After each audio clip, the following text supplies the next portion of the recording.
Assalamualaikum warahmatullahi wabarakatuh. Innal hamdalillah nahmaduhu wa nasta'inuhu wa nastaghfiruh wa na'udzu billahi min syururi anfusina wa min sayyiati a'malina may yahdihillahu fala mudhillalah wa may yudlilhu fala hadiyalah. Asyhadu an la ilaha illallah wa asyhadu anna Muhammadan abduhu wa rasuluh alladzi la nabiyya ba'dah. Qala Allah ta'ala fil kitabil karim wa huwa asdaqul qailin. A'udzu billahi minasy syaithanir rajim. Bismillahirrahmanirrahim. Ya ayyuhalladzina amanu tubu ilallahi taubatan nasuha. Asa rabbukum an yukaffira ankum sayyi'atikum wa yudkhilakum jannatin tajri min tahtihal anhar. Yauma la yukhzillahu an-nabiyya walladzina amanu ma'ah nuruhum yas'a baina aydihim wa bi aymanihim yaquluna rabbana atmim lana nurana waghfir lana innaka ala kulli syai'in qadir. Shadaqallahul azim.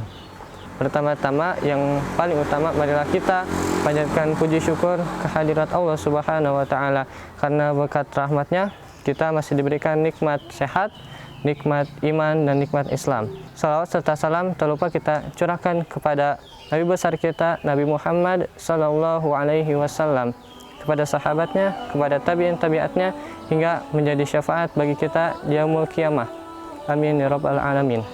Pada kesempatan kali ini saya akan membahas satu materi, yaitu tentang taubat.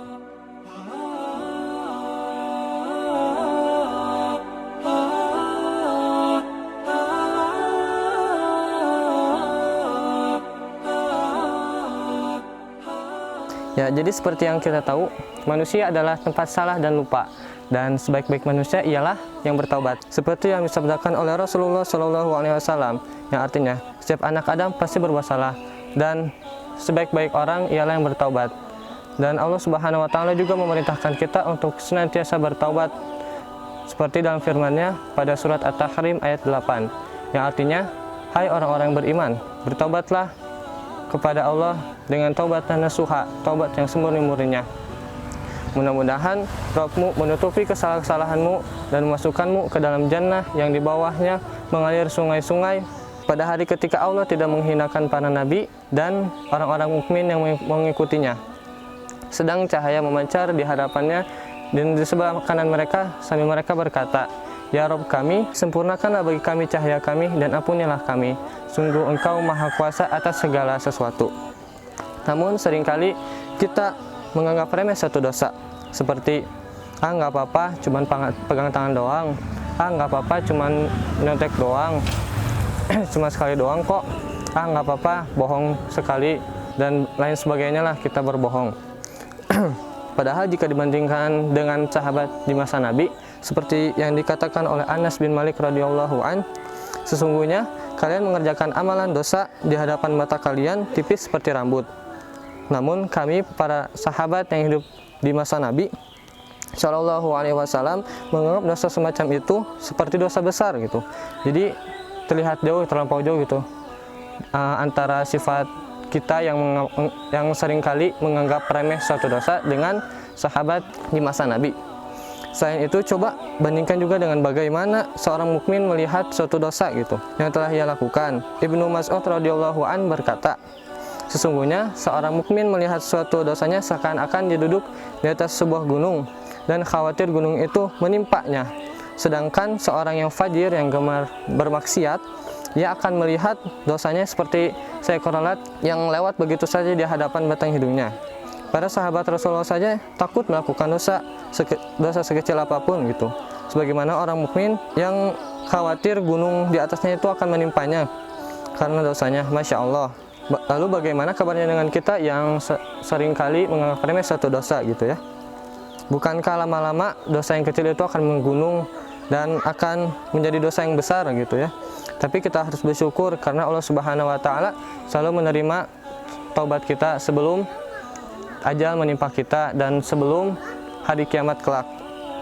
dan janganlah berputus asa dari rahmat Allah, karena Allah Subhanahu wa taala akan mengampuni segala bentuk dosa kita asalkan kita bertaubat kepada Allah Subhanahu wa taala. Lalu nih, bagaimana ya cara agar taubat kita diterima oleh Allah Subhanahu wa taala gitu. Jadi ada 3 cara. Yang pertama, kita tidak boleh mengulangi dosa tersebut lagi. Lalu yang kedua, menyesal telah melakukan dosa tersebut. Dan yang ketiga, kan bertekad untuk meninggalkan dosa tersebut dan tidak akan mengulanginya lagi. Dan 3 cara tersebut itu bisa dilakukan apabila dosanya terhubung atau berhubungan dengan kita dengan Allah. Beda lagi dengan halnya kita berdosa berhubungan dengan manusia langsung. Jadi kalau kita melakukan dosa berhubungan dengan manusia langsung itu ada syarat tambahannya, yaitu yang pertama, jika dalam bentuk fisik misalnya mencuri, maka kembalikanlah yang telah dicuri dan mintalah maaf kepada orang yang telah kita curi barangnya. Yang kedua, jika kita melakukan ghibah gitu ya, gosip ke orang lain, nah kita tuh harus memuji seorang yang pernah kita gibahin itu di banyak orang itu. Dapatlah kita mengambil satu nasihat dari Bilal bin Sa'ad rahimahullah. Bilal bin Sa'ad rahimahullah mengatakan, janganlah engkau melihat kecilnya suatu dosa, namun hendaklah engkau melihat siapa yang engkau durhakai gitu.